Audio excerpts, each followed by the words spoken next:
In what David is saying about the collaboration will lead me around to good night and good luck in this. That what is, I think if you want to go into television news, one, you have to know that it isn't going to be a 9-to-5 job, and you have to be prepared to do that, which doesn't mean that you sacrifice all of your personal life. Learning to keep that balance between personal life and professional life is terribly important.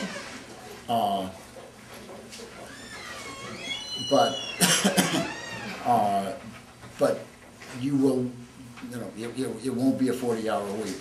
And as I've always said to my son, who's a producer for Japanese television, as long as you're in this business, try to stay on an hourly rate, because you will work long hours, and if you get the overtime, it helps you particularly when you're starting out. But am I willing to give that much of my life over to it?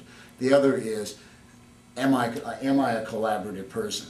And what got me into television news was I always was going to be a newspaper person, and had nothing but contempt for television news. A bunch of blow-dried, good-looking people who had nothing in their brains. And what I found when I started, I went to Columbia Journalism, and what I found was the difference is I always say, if you want to know where the egos are in journalism, they're in newspapers. And I say that to make the newspapers say, what do you mean the egos in newspapers? But truthfully,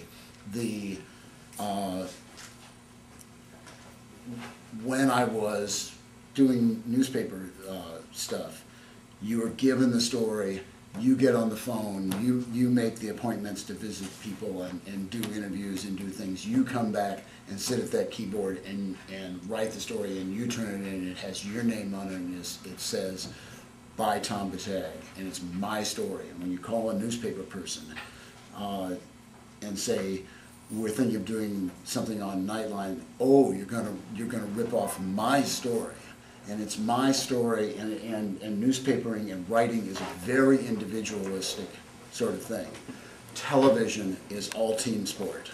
You cannot do television by yourself. Ted Koppel would never say, my broadcast. It's always our broadcast. You can't do it by yourself. And so you have to decide, am I that kind of collaborative person? Do I want to be that kind of person? There was a time when a woman from Brown came to me and was applying for a job, and I said, you say that you're team-oriented and that you're really good in a group, but you're the captain of the equestrian team, and that doesn't sound to me much like a team sport. I mean, that sounds to me like a tennis player or a swimmer.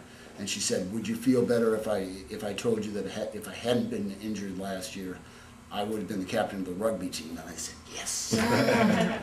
and that's very much what it's like. And I ask people, have you ever waited tables? Because people who like to wait tables fit in a newsroom. The same thing, people who work in emergency rooms look at what we do and say, hey, this is a lot alike. Because if you like to wait tables, it means you'd rather be busy than not busy. That you're very spontaneous and come in and just respond to whatever needs to happen, but at the same time very detail-oriented and getting all the orders right.